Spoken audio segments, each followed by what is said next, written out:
So first of all, let's understand what are the properties of ionic compound. I'll give you a very brief introduction and very brief on this topic कि properties क्या होती हैं और कैसे हम लोग देखते हैं. और फिजिकल स्टेट की बात करते हैं तो physical state ionic compounds mostly solid state में ही होते मिलेंगे. मोस्टली के सारे सॉलिड स्टेट में ही होते हैं आयनिक कंपाउंड. ठीक है, तो फिजिकल स्टेट आपको पता है कि they have solid, they exist in solid state. ठीक है, तो मैं थोड़ा क्विकली लिखते जाता हूँ ये सब. आप चाहो तो डिटेल में भी लिख सकते हो. अभी हम जनरल प्रॉपर्टीज कर रहे हैं, इनकी डिटेल में जैसे बॉइलिंग पॉइंट, मेल्टिंग पॉइंट क्या होती है ये हम देख रहे हैं. अब कैसे वो चेंज होगी, कैसे कंपेयर करेंगे एक कंपाउंड से दूसरे compound, that's a different topic that will discuss separately. But right here we are just getting a brief introduction of how those properties will behave. Like physical state, ionic compounds are mostly in solid state. ठीक है, और मतलब crystalline solid होते हैं mostly ionic compounds. और अब आपको पता है कि लैटिस होगा, अगर सॉलिड होगा तो लैटिस भी होगा उसका, जिसको हम क्रिस्टल लैटिस भी बोलते हैं. और बस यही है सॉलिड स्टेट का मतलब. स्टेट अगर फिजिकल स्टेट की बात करें तो ionic compounds mostly exist in solid state. ठीक है, आइसोमॉर्फिज्म क्या होता है, कोई बता सकता है?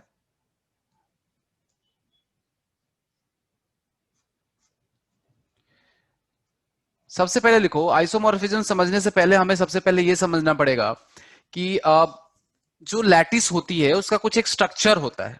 हर लैटिस का अपना एक फॉर्मेट होता है.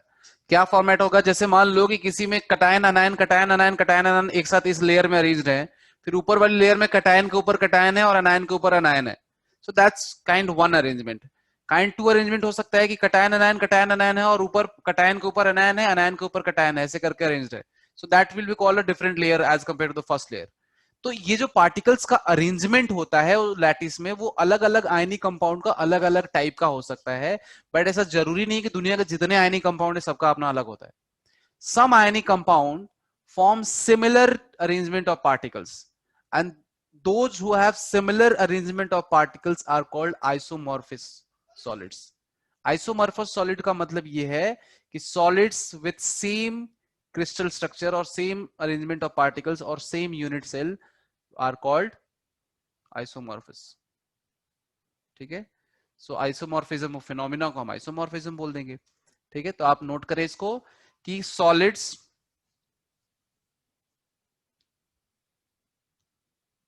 सेम अरेंजमेंट ऑफ, सेम क्या, सिमिलर, नॉट सेम, सेम में तो फिर पार्टिकल्स भी सेम हो जाएंगे. Similar arrangement of particles, solids with similar arrangement of particles.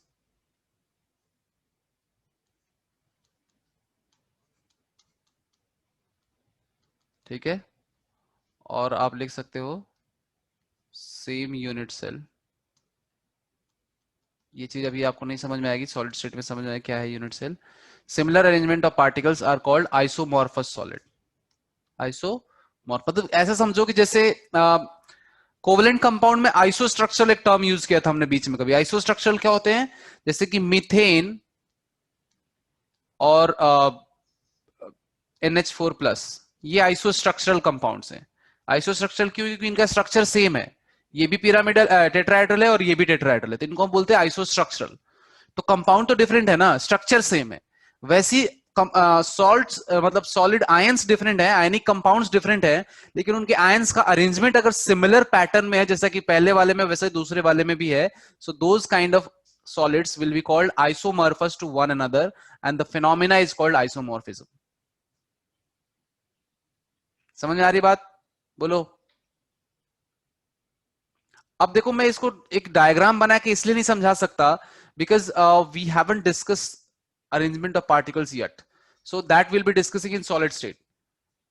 तो अभी आप समझो कि पार्टिकल्स का अरेंजमेंट अगर सेम होगा तो हम उनको आइसोमॉर्फस बोलेंगे. कब होगा, कैसे कैसे सेम अरेंजमेंट हो सकता है, that we will discuss in, again I will repeat, that will discuss in solid states. तो अभी के लिए सिर्फ इसको रिलेट इसके थ्रू कर सकते हो. कोवलेंट कंपाउंड को हमने डिटेल में पढ़ा है, तो आपको पता है कि अगर ये दोनों आइसोस्ट्रक्चरल हैं तो ऐसे ही कुछ अरेंजमेंट ऑफ पार्टिकल्स अगर सेम रहता होगा तो उसको हम बोलते हैं आइसोमॉर्फस सॉलिड. क्लियर है? बोलो.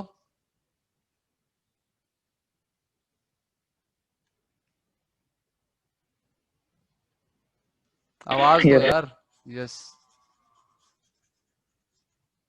ऑलराइट, नेक्स्ट है बॉइलिंग एंड मेल्टिंग पॉइंट। देखो यार, due to ionic force, strong ionic force, ionic solids मतलब strong electrostatic force between ions और the lattice energy, high lattice energy, boiling and melting point. देखो boiling point तो सबसे पहले solid है, तो बॉइलिंग पॉइंट तो तब होगा जब पहले मेल्ट कर पाओ उसको, है ना। तो बॉइलिंग पॉइंट का कोई मतलब इसका सेंस बनता नहीं है यहाँ पे बात करना बॉइलिंग पॉइंट का, क्योंकि सॉलिड है यार, सॉलिड के लिए क्या बॉइलिंग पॉइंट, सॉलिड के लिए मेल्टिंग पॉइंट हो सकता है। So this is an important aspect for solids, not boiling point, ठीक है। और बॉइलिंग पॉइंट में लिखेंगे आप लोग यहां पे कि due to strong electrostatic force,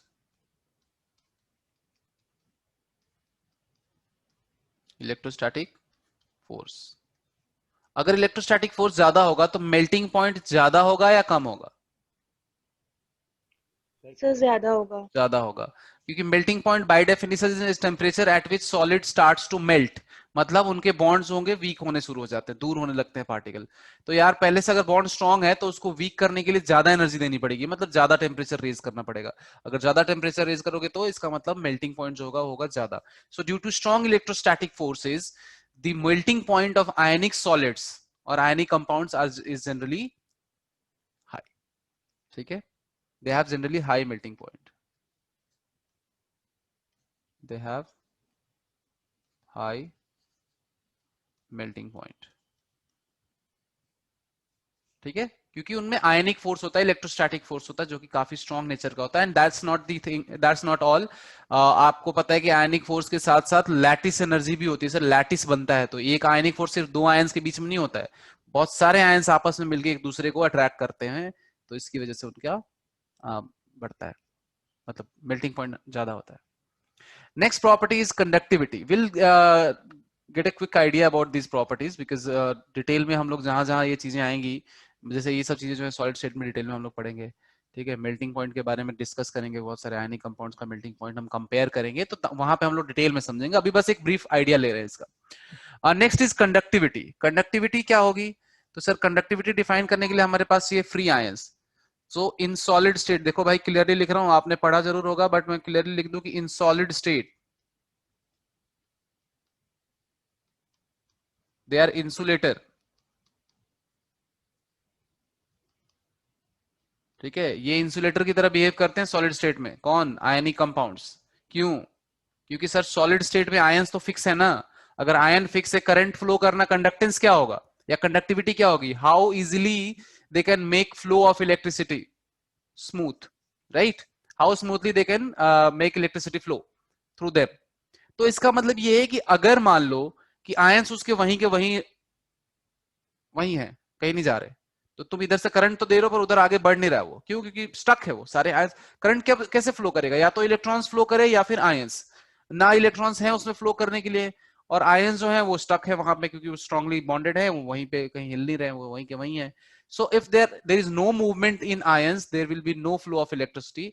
सो आप लिखेंगे कि in solid state their ions are stationary and they just vibrate at their mean position, right? So because they are stationary, there is no flow of current and hence their conductivity is zero, so they are insulators, ठीक है। लिख सकते हो, लिखवाऊं मैं statement? आप लिखोगे कि in solid state ions do not move, they just oscillate on the mean position. So अगर आयंस मूव नहीं करेंगे तो इलेक्ट्रिसिटी का फ्लो नहीं होगा, तो मतलब इंसुलेटर की तरह बिहेव करेंगे, हाँ या ना बोलो? तो ये आप यहाँ पे नोट कर लेंगे कि ये इंसुलेटर होते हैं कब? सॉलिड स्टेट में। ये होते हैं मोल्टेन स्टेट की जब हम बात करेंगे, मोल्टेन स्टेट की बात करेंगे तो वहां पे ये होते हैं कंडक्टर्स, ठीक है। मतलब यहाँ पे कंडक्टिविटी ज्यादा होती है और सबसे ज्यादा इनकी कंडक्टिविटी होती है एक्वस सॉल्यूशन में, हाई कंडक्टिविटी,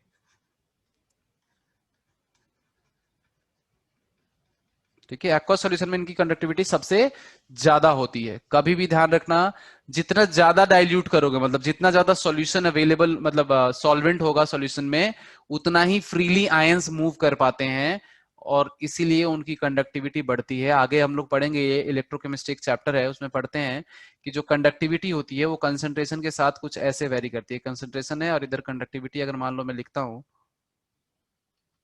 ठीक है, तो उसका जो फ्लो आयनिक कंपाउंड्स जो होते हैं उनका जो चेंज होता है वो कुछ इस तरह से होता है। ठीक है, कि मतलब अंडर रूट कंसंट्रेशन जैसे जैसे बढ़ाओगे कंडक्टिविटी कम होते जाती है, और कंसंट्रेशन जैसे जैसे घटाओगे कंडक्टिविटी बढ़ती जाएगी। राइट, यही हो रहा है। ग्राफ तो देख के समझ में आ रहा होगा आपको ये। तो कंसंट्रेशन कम करने का मतलब डाइल्यूट करना, मतलब सॉल्वेंट ज्यादा होना, सॉल्यूट का कम होना।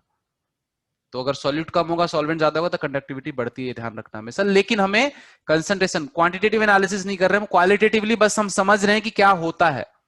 Right, we are just trying to get an idea about conductivity of ionic compounds because we are discussing their properties, so we'll just get a brief idea. Clear है? चलो, next है solubility. अगर आपने ये सारी properties note कर ली होगी तो मैं इसको हटा के यहाँ पे या सॉलिबिलिटी यही लिख देता हूं साइड में मैं। पहली बात तो ये आयनिक है, तो soluble in polar solvent, soluble in polar solvent. लेकिन कल ही हमने डिस्कस किया था कि सिर्फ पोलर होना जरूरी नहीं है। सॉलिबिलिटी जो होती है वो दो फैक्टर पे डिपेंड करती है, किस पे, hydration energy and lattice energy. Hydration and lattice. तो आप मैंने कल लिखवा दिया था, बट फिर भी एक बार लिखवा देता हूं मैं कि इनकी जो सॉलिबिलिटी है वो होगी directly proportional to hydration energy, del H hydration, and inversely proportional to del H lattice. ये मैंने कल ही लिखवाया था, कल ही बताया भी था, इसको डिटेल में समझाया था। So solubility, ionic compounds are generally soluble in aqueous solution because they are polar. Aqueous solution is also polar. So polar, कोई भी सॉल्वेंट पोलर होगा तो उसमें जनरली ये सॉल्युबल होते हैं, and their solubility is a function of hydration energy and lattice energy. So as lattice energy increases, it will become difficult to break those solids into ions, constituent ions, and it will become difficult to dissolve them.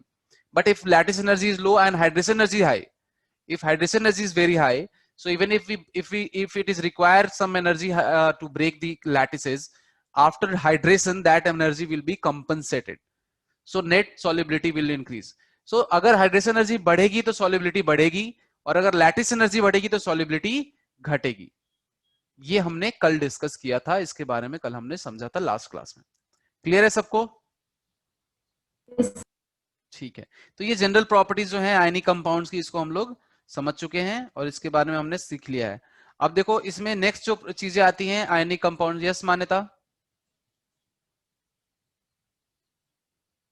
Sir जो आपने graph बनाया वो नहीं अच्छे से समझ आया, conductivity और कंसंट्रेशन। ये ग्राफ, फर्स्ट ऑफ ऑल ये जो ग्राफ है मान्यता, ये प्रैक्टिकल मतलब एक्सपेरिमेंटल डेटा पे बेस्ड है।